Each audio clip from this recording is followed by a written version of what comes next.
ॐ सदाशिवसमारम्भां शङ्कराचार्यमध्यमाम् अस्मदाचार्यपर्यन्तां वन्दे गुरुपरम्पराम्। ॐ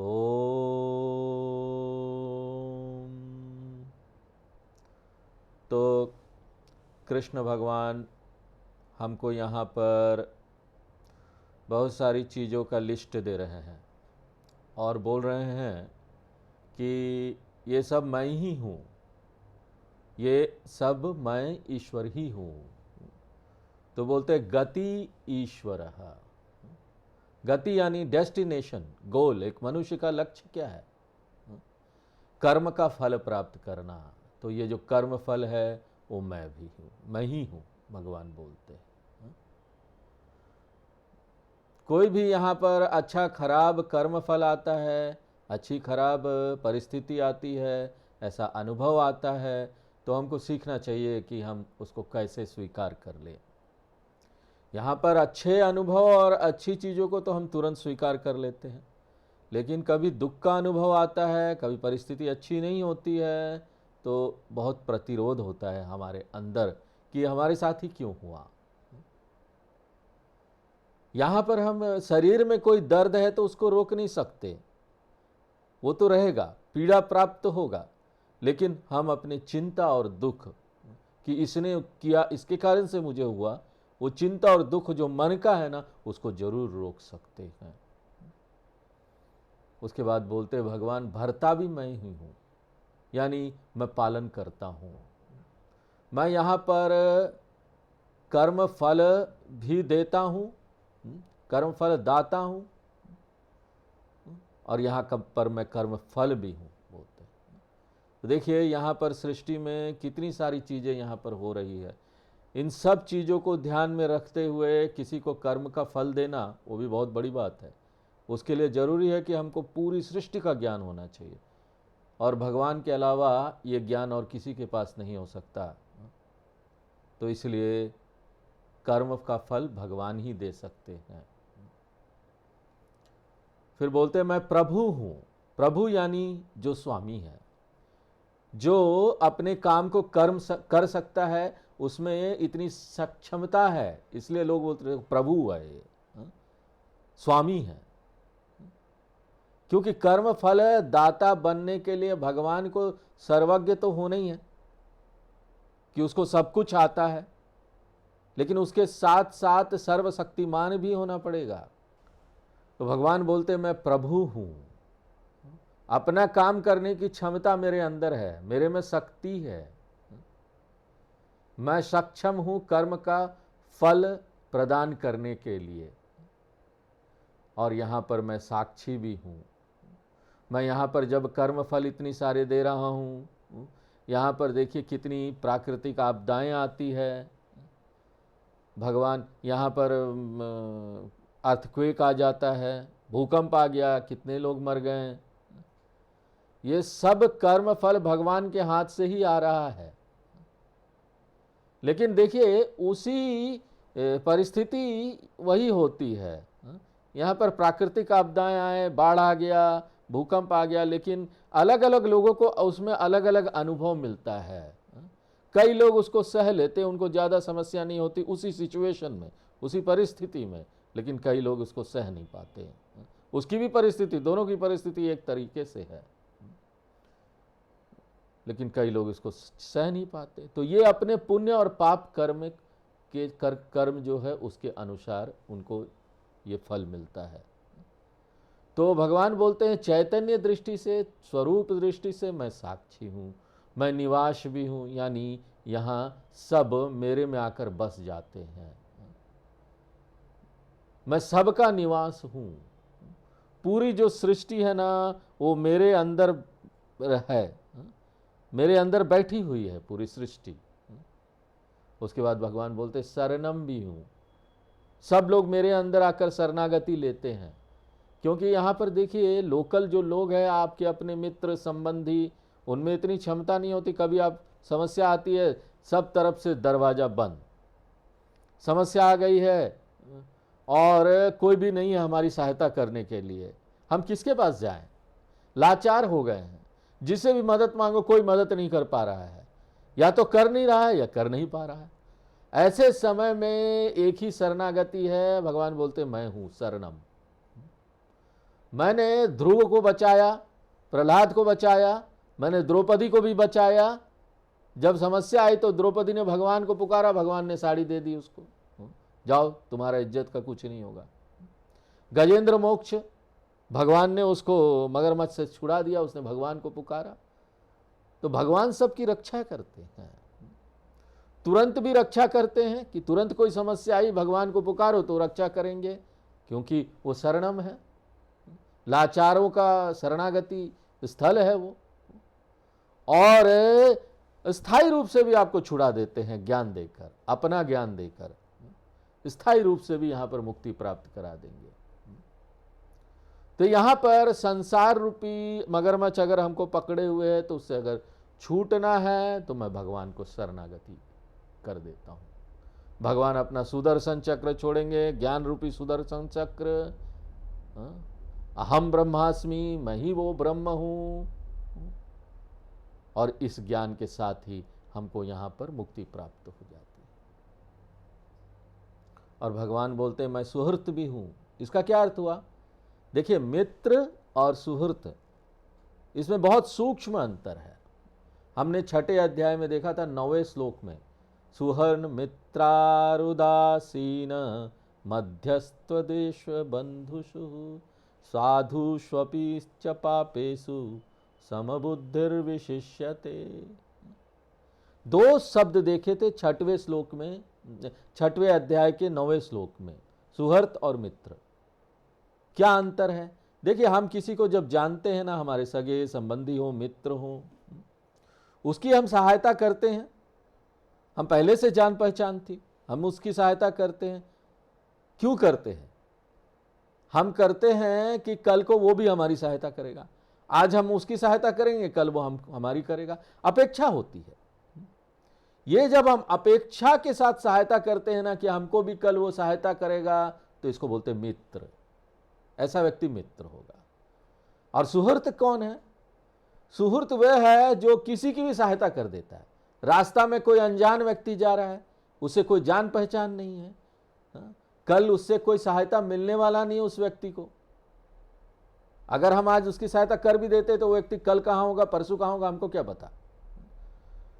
तो हम इसलिए उसकी सहायता नहीं करते कि हमको कल को उससे सहायता मिलेगा इन रिटर्न, अपेक्षा है कि रिटर्न में हमको कुछ मिलेगा।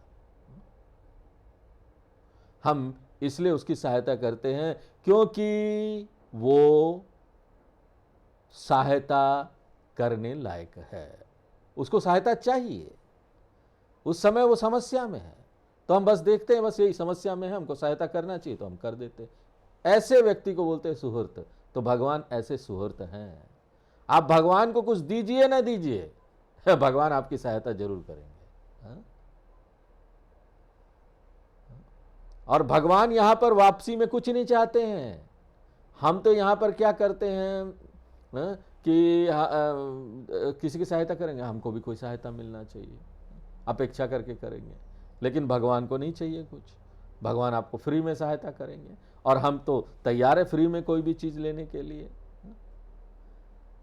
यहां पर एक व्यक्ति था, उसने भगवान को वचन दिया कि भगवान मेरी ये समस्या सुलझ जाए ना, तो मैं अपना बड़ा बंगलो, बड़ा महल जैसा जो घर है ना, वो आपको दान कर दूंगा। और बहुत संकट में था वो, तो उसने भगवान को वचन दे दिया इतने संकट में, क्योंकि उसको लगा भगवान तो ऐसे भी उसकी समस्या सुलझाने वाले नहीं है। लेकिन कोई ना कोई मिस्टेक हुआ, कोई गलती कहीं से कुछ गड़बड़ हुआ, पता नहीं, भगवान ने उसकी समस्या सुलझा दी बाय मिस्टेक। कोई भी कारण हो, प्रॉब्लम सॉल्व हो गई। अब उसके पास समस्या आ गई कि उसने तो बोला भगवान को, भगवान मैं अपना ये महल जैसा बड़ा मकान आपको दे दूंगा। अब तो उसका मन डोलने लगा। अब वो जोड़ तोड़ की राजनीति लगाने लगा, चालाकी करने लगा कि कैसे इस वचन से वो ना बाहर निकल आए, उसे उसमें कुछ जोड़ तोड़ करके कुछ और कर ले। देखिए एक मनुष्य की बुद्धि कहां तक जाता है। अब देखिए उसके घर में एक बिल्ली थी और उसने बोला कि मैं ये घर बेच दूंगा और उससे जो पैसा आएगा ना वो भगवान को दे दूंगा। अब मैंने वचन तो दिया है, घर दूंगा तो घर दूं या पैसा दूं, क्या फर्क पड़ता है। इसलिए उसने बोर्ड लगा दिया कि यहां पर ये घर बिकने वाला है और ये घर और बिल्ली एक साथ बिकेगा। जो घर लेगा उसको बिल्ली भी लेना पड़ेगा। घर का पैसा है 1 रुपए और बिल्ली का पैसा है 5 करोड़, बड़ा मकान महल। तो देखो मनुष्य कितना जोड़ तोड़ करता है। हाँ? बिल्ली का पैसा उसने वचन नहीं दिया था कि भगवान को देंगे, तो 5 करोड़ खुद रख लिया, 1 करोड़ 1 रुपया भगवान को दे दिया, बोला चलो मेरा काम हो गया। 1 रुपया में काम चला लिया। अब मनुष्य की बुद्धि देखिए क्या है। लेकिन फिर भी भगवान ना बुरा नहीं मानते, वो बोलते चलो मैं तो सुहृत हूं, मुझे कुछ नहीं चाहिए, मैं आपकी सहायता करूंगा। तो भगवान सुहृत है, मित्र नहीं। मित्र लोग तो अपेक्षा में सहायता करते हैं, सुहृत अपेक्षा में नहीं करता सहायता। उसके बाद अगला है प्रभव। प्रभव प्रलय स्थानम। प्रभव यानी मैं सृष्टि का कारण हूं, मैंने सृष्टि को पैदा किया। स्थानम यानी स्थिति कारण हूं, सृष्टि मेरे अंदर सब रख रखाव होता है, चलता रहता है सृष्टि मेरे अंदर। और प्रलय का भी स्थान हूं मैं, जब प्रलय हो जाता है तो सृष्टि भी उस समय भी सृष्टि मेरे ही अंदर होती है। तो ये जो दीन शब्द है एक साथ मिला के क्या हो जाएगा, सृष्टि स्थिति लय कारणम मैं हूं। मेरे से ही ये पूरी सृष्टि पैदा हुई है, मेरे में ही ये पूरी सृष्टि रहती है और मेरे में ही पूरी सृष्टि का प्रलय हो जाता है। उसके बाद बोलते भगवान मैं निधानम हूं। निधानम यानी मैं भंडार घर हूं, इस सृष्टि का भंडार घर मैं हूं, सब चीज का और यहां तक कि ज्ञान का भी। और मान लीजिए कोई वैज्ञानिक बोलता है मैंने नए चीज का आविष्कार किया, कोई नया सिद्धांत थ्योरी, कोई नया नियम, किसी ने आज तक उसकी खोज नहीं की। लेकिन आप बताइए वो क्या कोई नया चीज है? वो ज्ञान पहले से था, वैज्ञानिक ने बस उसको खोज लिया, था तो वो पहले से, किसी ने उसको बनाया नहीं। हमारे शास्त्र बोलते हैं कि उस ज्ञान के आविष्कार से पहले वो ज्ञान था कि नहीं था इस सृष्टि में? वो ज्ञान था। भगवान के अंदर, भगवान के भंडार घर में वो ज्ञान था, वैज्ञानिक ने बस इधर उधर जोड़ तोड़ लगा के इसको ढूंढ लिया, बाकी पहले नहीं ढूंढ पाए। तो ज्ञान क्या है? ज्ञान एक खोज है। ज्ञान हम यहां पैदा नहीं करते, हम सिर्फ अज्ञान को दूर कर देते हैं। हर एक ज्ञान जो है वो खोज है, और वो कहां पर था पहले से? भगवान के अंदर। तो भगवान बोलते हैं मैं यहां सब चीजों का, सब प्राणियों का, सब तरह के ज्ञान का भंडार घर हूं। और यही नहीं, अव्ययम बीजम, मैं इस सृष्टि का नहीं समाप्त होने वाला बीज हूं। इसलिए यहां पर निधानम और बीज में, निधानम बोल रहे भंडार घर को, और बीज को यहां पर लिया जा रहा है वो कर्म फल, वो सारी चीजें जो अव्यक्त रूप में, संचित रूप में है। अव्यम बीजम, सब चीज यहां पर सृष्टि में मैं वो बीज हूं। संक्षेप में मैं यहां सब कुछ हूं, कोई भी चीज आप बोलिए मैं वो हूं, भगवान वो है। तो आगे अब 19 नंबर श्लोक पढ़ते हैं, देखते हैं भगवान और क्या क्या बताते हैं कि वो क्या क्या है। तपाम्यहम् अहं वर्षम्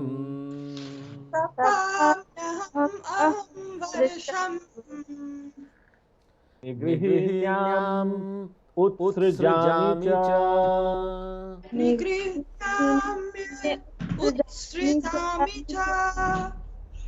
अमृतं चैव मृत्युश्च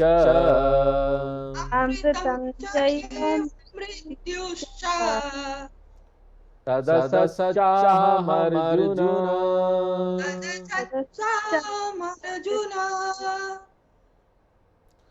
तो यहाँ पर कृष्ण भगवान ऐसा चीज बता रहे हैं जो सब लोग आसानी से पहचान लेंगे। जिसका महत्व सबको पता है, और वो क्या है? सूर्य। सूर्य देवता का क्या भूमिका है हमारे अस्तित्व को के लिए? ये सूर्य देवता का क्या भूमिका है? ये देखिए, ये धरती यहां पर है, चल रही है, ठीक ठाक है। क्यों? सूर्य देवता के कारण, सूर्य के कारण। धरती को ऊर्जा मिलती है सूर्य से, हम जिंदा रहते हैं सूर्य से। और वो भी कैसा सूर्य?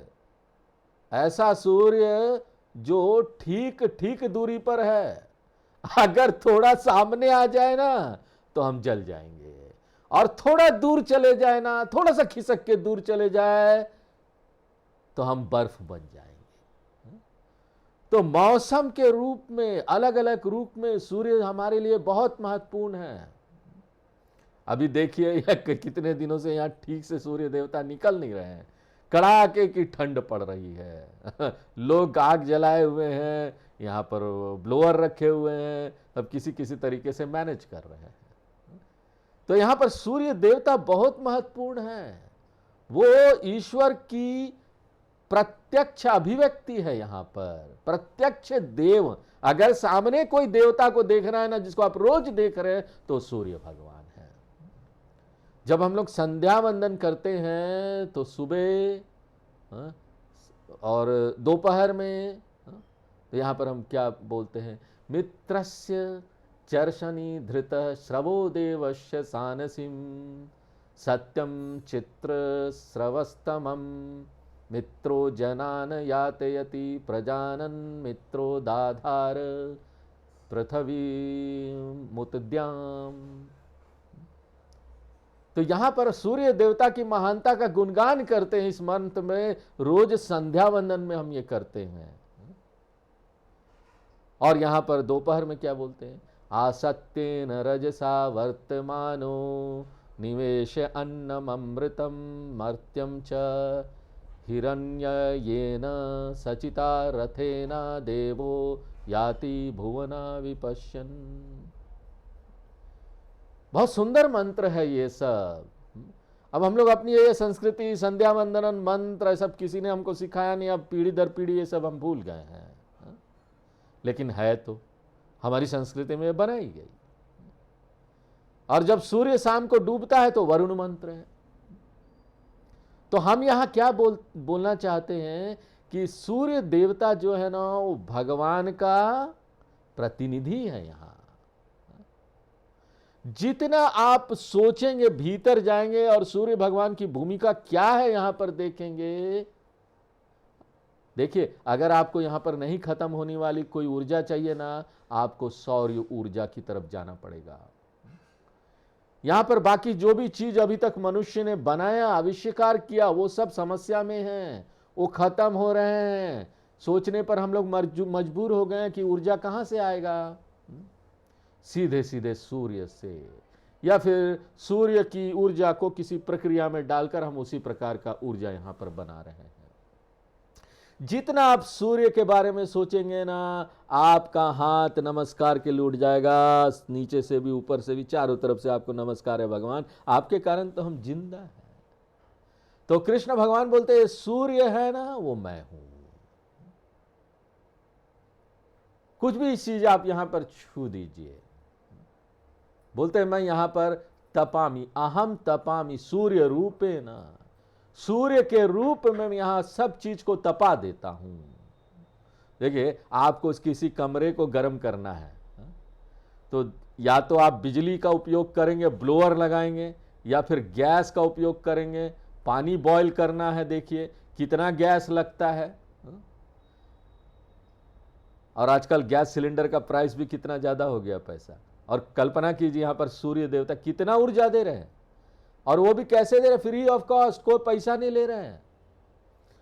गर्मी में इतनी ऊर्जा आती है, इतना ताप होता है, फ्री ऑफ कॉस्ट होता है, वो सब हम उसकी निंदा करते उल्टा। बहुत गर्मी लग रही है, बहुत गर्मी लग रही है। क्या गर्मी लग रही है? अगर सूर्य देवता ना आए तो क्या हो जाए, आप सोचिए।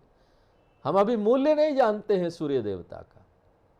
आप जाइए, हिमालय में जाइए, साइबेरिया में जाइए, जहां 12 महीने बर्फ रहता है, कैलाश मानसरोवर में जाइए, तब ना सूर्य देवता के प्रति आपका सम्मान का भावना बढ़ जाएगा।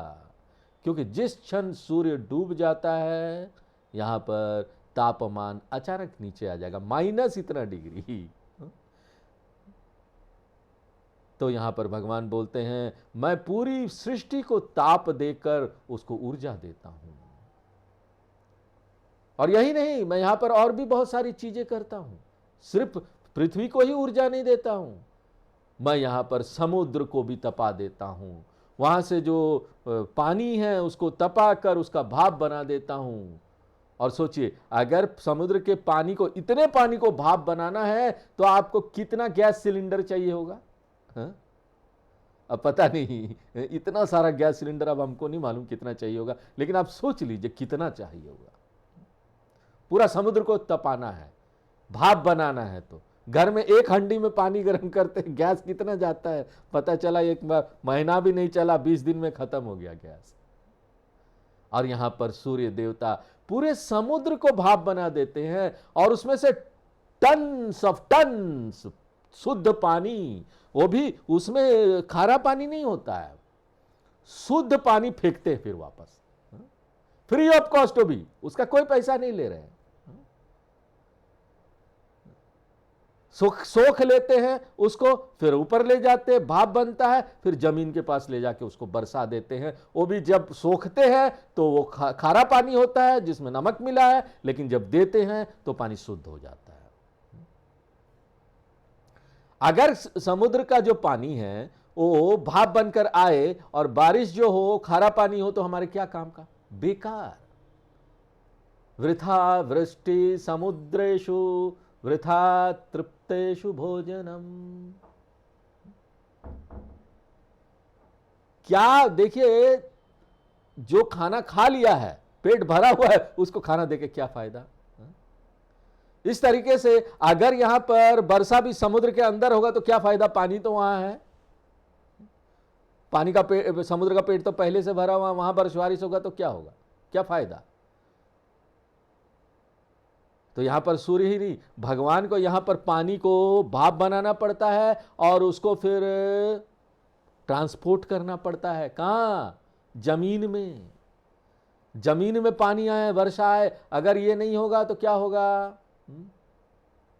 जब बहुत गर्मी होती है तो तालाब वगैरह सब सूख जाते हैं, यहां पर सूखा पड़ जाता है। तो इसको पहले तो भाप बनाना है समुद्र से, फिर वायु देवता उसको उड़ा के लाएंगे जमीन के ऊपर और फिर उसके बाद बरसाएंगे। और वो भी ये काम देखो कितना ट्रांसपोर्ट, कितनी व्यवस्थित ट्रांसपोर्ट सिस्टम है। सही समय पर सही जगह पर वो गिरना चाहिए पानी, और आपको शुद्ध पानी मिलना चाहिए। और उसके बाद हम लोग क्या करते हैं, यहां पर जितना भी जल है उसको प्रदूषित कर दिए हैं। ये प्रदूषण भगवान नहीं करते, ये हमारा योगदान है। और इसी के कारण देखिए एसिड रेन आता है। अब यहां पर आजकल कृत्रिम वर्षा की भी बात होती है। नेचुरली तो एक बार प्राकृतिक रूप से वर्षा तो होती है, लेकिन यहां पर आजकल कृत्रिम वर्षा की बात होती है। लेकिन भगवान एकमात्र, वहां भी भगवान की ही जरूरत है।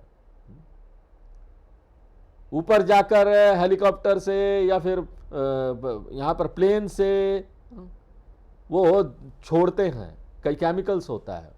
और वहां जहां वो कहां पर कर सकते हैं, तब बारिश होगा। वो कहां पर कर सकते हैं? जहां बादल पहले से हो, बिना बादल के नहीं कर सकते हो।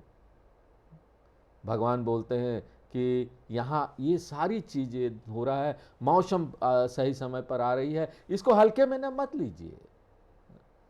जब यहां पर बहुत गर्मी होता है ना, गर्मी को दिनों में, तो ना निंदा नहीं करनी चाहिए, हल्के में मत लीजिए। वो चाहिए भाप बनाने के लिए पानी को। बारिश के समय वर्षा हो रही है, उसको हल्के में मत लीजिए। वहां भगवान देखिए कि ये भगवान का कितना बड़ा महिमा है। इसलिए भगवान बोल रहे हैं अहम वर्षम निगृहीणामि। वर्षाम यानी बारिश का पानी, उसको मैं अब सोखा लेता हूं, सूर्य के माध्यम से मैं सोख लेता हूं उसको। निगृहीणामि, सोख लेता हूं, सोखना। फिर मैं क्या करता हूं, उसको धरती पर ले जाता हूं, समुद्र में नहीं, धरती पर ले जाता हूं। उसके बाद क्या करता हूं, उत्सृजामि च, उसको मैं वहां छोड़ देता हूं। निग्रह नामी मतलब मैं सुखा लेता हूं अपने अंदर, उत्सृजामि यानी फिर मैं उसको वहां छोड़ देता हूं, सूर्य की सहायता से, वायु की सहायता से।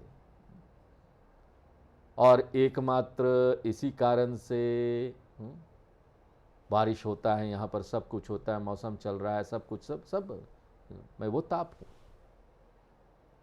फिर भगवान बोलते अमृतम चैव मृत्युश्च, अमृतम चैव मृत्युश्च, ये दो शब्द है, अलग अलग परिस्थिति में, अलग अलग स्थिति में इसका अलग अलग अर्थ भी निकलेगा। एक तो व्यवहारिक अर्थ निकलेगा, दूसरा दार्शनिक भी है।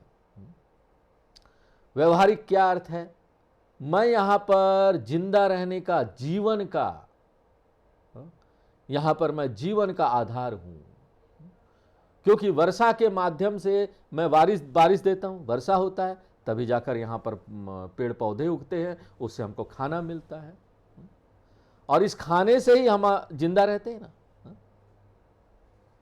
हम मरने से बच जाते हैं, क्यों, हमको खाना मिल रहा है ना।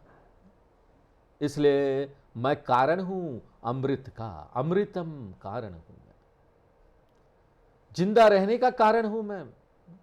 किस प्रकार से, अन्न देकर, मैं सबको अन्न दे रहा हूं। मान लीजिए ये जो आशीर्वाद मैं दे रहा हूं वो हटा लेता हूं, ले लेता हूं वापस, मैं निगृही नामी नहीं करता हूं, उत्सृजामी नहीं करता हूं, ये मैं नहीं करता हूं। यहां पर कोई बारिश नहीं है, तो फिर क्या होगा, सूखा पड़ेगा। यहाँ पर हर साल देखते हैं कहीं बहुत ज़्यादा बारिश हो जाता है, कहीं या तो कहीं सूखा पड़ता है, कितने लोग मर जाते हैं, मवेशियां मर जाती है। इसलिए कृष्ण भगवान बोलते हैं मैं ही मृत्यु का कारण हूं, सूखा देकर मैं ही जिम्मेदार हूं यहाँ पर संपन्नता का, जीवन का, मैं ही जिम्मेदार हूं यहाँ पर सूखा का, मृत्यु का। वो मैं कैसे करता हूं, बारिश देता हूं या नहीं देता हूं देता हूं तो यहां पर सब लोग धन और संपदा जीत आ जाती है, फसल उसल अच्छे होते हैं, मवेशियां अच्छे, ज्यादा दे देता हूं तो बाढ़ आ जाती है लोग मर जाते हैं, मवेशियां मर जाती है, कम देता हूं तो सूखे में मर जाते हैं ये तो हुआ व्यवहारिक दृष्टि से, मैं अमृत का भी कारण हूं, जीवन का, और मैं मृत्यु का भी कारण हूं।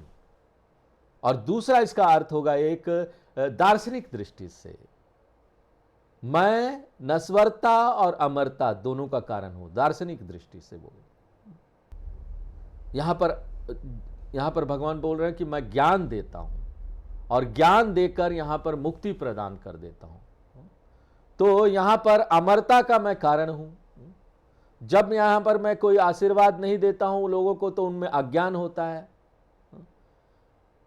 लेकिन यहां पर मैं सत्व गुण द्वारा अमृतस्य का कारण हूं, अमृत देता हूं, ज्ञान देकर मुक्ति देता हूं। तो अहम एवं मृत्यु मुक्ति कारणम, और इसी तरीके से मैं मृत्यु भी देता हूं, यानी किसी को ज्ञान नहीं दिया, वो अज्ञान में है तो मृत्यु का कारण हो गया। जो ज्ञानी हो गया उसका तो सब कर्म खत्म, संचित वगैरह, उसकी ना तो मृत्यु होने वाली है, ना आगे जन्म होने वाला है। लेकिन जो अज्ञानी है उसकी तो मृत्यु होगी, आगे फिर दूसरा जन्म मिलेगा, चलेगा आगे वो।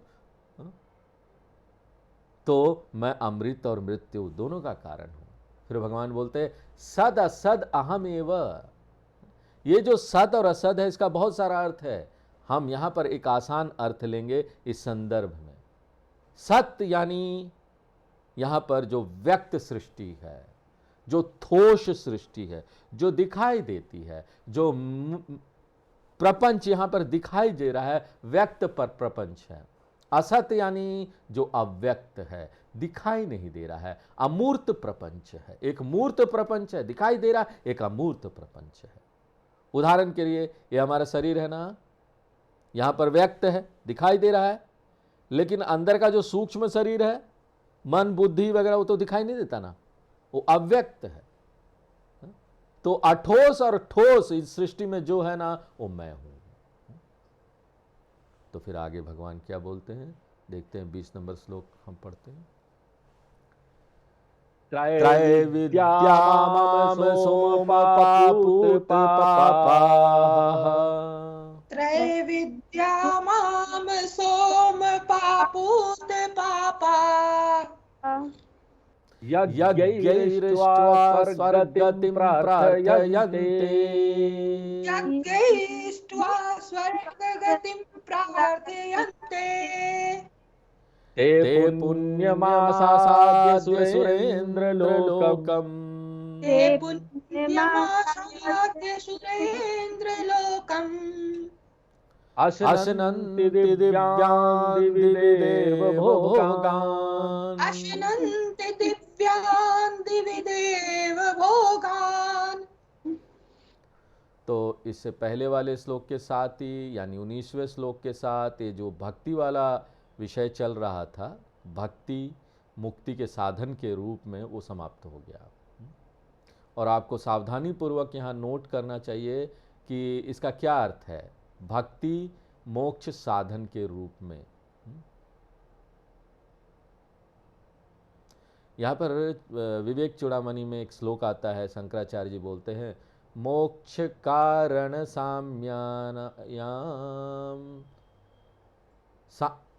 क्षमा कीजिए, मोक्ष कारण सामग्र्याम भक्तिरेव गरीयसी स्वस्वरूपानुसंधानाम भक्तिरित्यभिधीयते। भक्ति साधन के रूप में ये जो श्लोक है 20वां श्लोक, अब और यहाँ से लेकर 29वें श्लोक तक कृष्ण भगवान बात करेंगे दो प्रकार की भक्ति के रूप में। भक्ति दो प्रकार की है और वो क्या है, सकाम भक्ति, निष्काम भक्ति।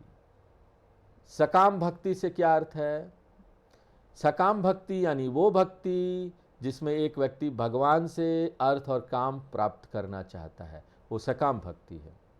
भक्ति ऐसी भक्ति जिसको करके हम यहाँ दुनिया भर की चीजें इस दुनिया में प्राप्त करना चाहते हैं।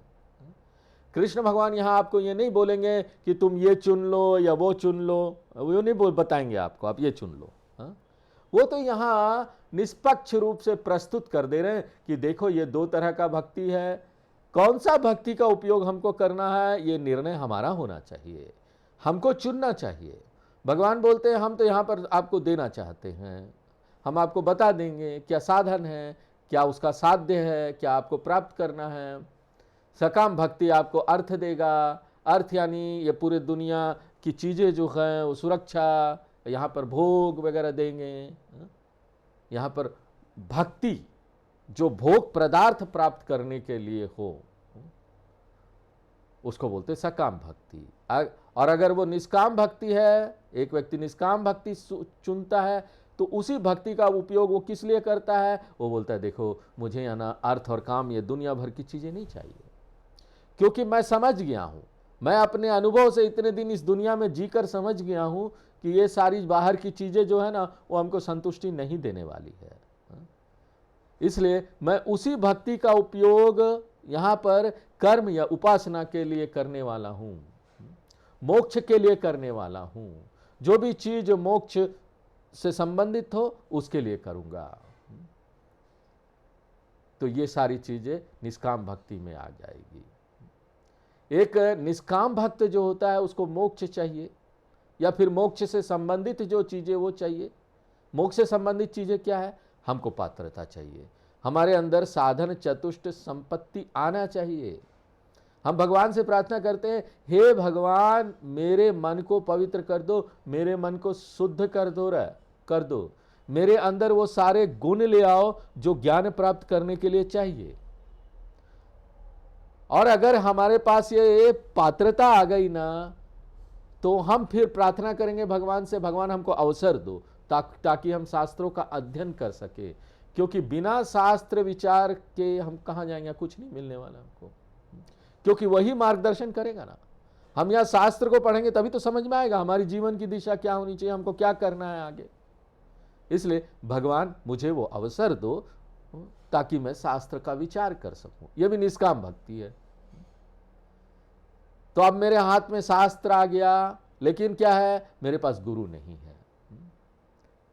इसका क्या अर्थ हुआ कि आपके पास कोको कोला का बोतल तो आ गया, लेकिन उसका खोलने वाला नहीं है, हाथ से उसको खोल नहीं सकते। वो टिन का होता है, उसको कोको कोला, वो बोतल ओपनर चाहिए, बिना उसके खोल नहीं सकते। तो आप वो बोतल लेके बैठे रहेंगे या पी भी नहीं पाएंगे, क्यों? आपके पास खोलने वाला नहीं है।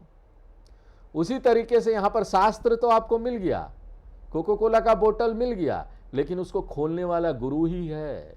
वो स्पेशल खोलने वाला है गुरु, और इसी को बोलते संप्रदाय। संप्रदाय कोको कोला, चलो पेप्सी भी बोल देते हैं, कोको कोला और आजकल तो कैंपा कोला भी आ गया है। सब चीज़ ले लीजिए आप, नहीं तो लोग बोलेंगे कि किसी चीज़ का हम ऐड कर रहे, कोको कोला ज़्यादा बोल रहे हो, शायद अच्छा होगा। तो आप ना प्रार्थना करेंगे भगवान से, भगवान मैं आपकी भक्ति कर रहा हूं, मुझे गुरु दे दो। वो आपके पास गुरु भेज देंगे। और अगर आप अपने उस गुरु से संतुष्ट नहीं है तो आप भगवान से प्रार्थना करें, भगवान हमको इससे अच्छा गुरु दे दो, ये ठीक नहीं है। तो ये सारी चीजें निष्काम भक्ति में आ जाएगी। आप भगवान से क्या मांग रहे हैं ना, देखिए भगवान से आप वो सारी चीजें मांग रहे हैं जो आपको इस दिशा देगा इस जीवन में, और परम पुरुषार्थ के लिए लगाएगा, मोक्ष रूपी पुरुषार्थ में आगे ले जाएगा। तो यहां पर कृष्ण भगवान एक तुलनात्मक अध्ययन करना चाहते हैं सकाम और निष्काम भक्ति का।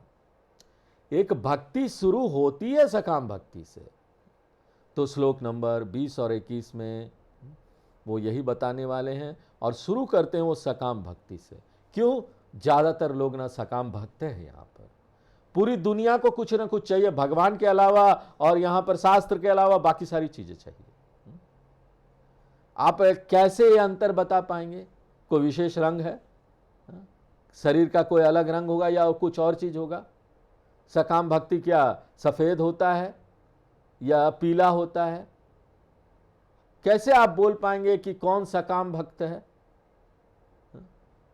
या फिर भगवान कैसे जानते हैं कि सकाम भक्त कौन है? यह संकल्प से पता चलता है। आपका उद्देश्य क्या है? जब आप षोडश उपचार पूजा करते हैं ना, तो उसमें संकल्प आता है।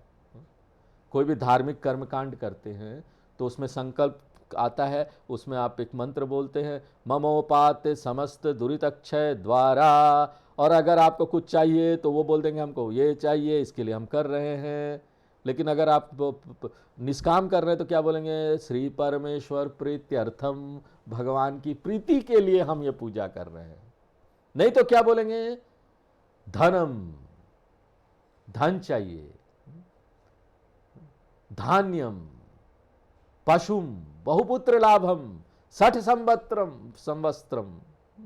यहां पर कई उम्र, हमारा उम्र बड़ा हो, कई सालों तक हम जिए, हमारे पास खूब धन हो, क्या चाहिए आपको? वो पूजा में जब आता है संकल्प तो आपको करना पड़ता है, तब भगवान को पता चलता है। और ये यहां पर लोगों का ना बहुत बड़ा लिस्ट होता है, हमको ये चाहिए वो चाहिए, बहुत चीजें चाहिए उसको इस जीवन से, और गलती से भी ना उस लिस्ट में मोक्ष का नाम नहीं आता है। बहुत सारी चीजें होगी लेकिन उस चीज में ये नहीं आएगा कि हमको मोक्ष चाहिए। मोक्ष अपी, वो भी होगा तो लिस्ट के बाहर होगा कभी, चलो बाद में देखेंगे, अभी तो ये चाहिए। तो अगर आप धार्मिक कर्मकांड कर रहे हैं तो संकल्प ये बता देगा कि आप सकाम भक्त है कि निष्काम भक्त है। और अगर आप यहां पर धर्मनिरपेक्ष कोई कार्य, लौकिक कार्य कर रहे हैं तो उसमें कैसे आपका उद्देश्य पता चलेगा? आप यहां बिजनेस कर रहे हैं, बिजनेस का क्या उद्देश्य है? पैसा बनाना, आप बोल सकते हैं पैसा बनाना चाहते हैं हम, या फिर आप ये बोल सकते नहीं पैसा तो चलो बिजनेस में आ ही जाएगा, मेरा वो उद्देश्य नहीं है, मैं तो यहां इतने लोगों को नौकरी दिए हुए हूं, मैं इतने लोगों का जीवन बनाए हुए हूं, उनको मैं पैसा दे रहा हूं, तो यहां पर मेरा एक सुंदर काम हो रहा है, एक सात्विक काम भी हम कर रहे हैं साथ साथ। पैसा तो चलो आ जाएगा, साइड में थोड़ा काम चल ही जाता है, आ जाता है। पैसा चाहिए हमको ये बिजनेस चलाने के लिए, ताकि लोगों का रोजगार चलता रहे, लोगों को जो मैं रोजगार दिया हूं वो चलता रहे, मेरा भी थोड़ा काम चलता रहे। लेकिन मुख्य उद्देश्य मेरा क्या है? मैं यहां पर कर्म के द्वारा चित्त शुद्धि कर सकूं, मुझे मौका मिले निष्काम कर्म करने का, लोगों का सेवा करने का।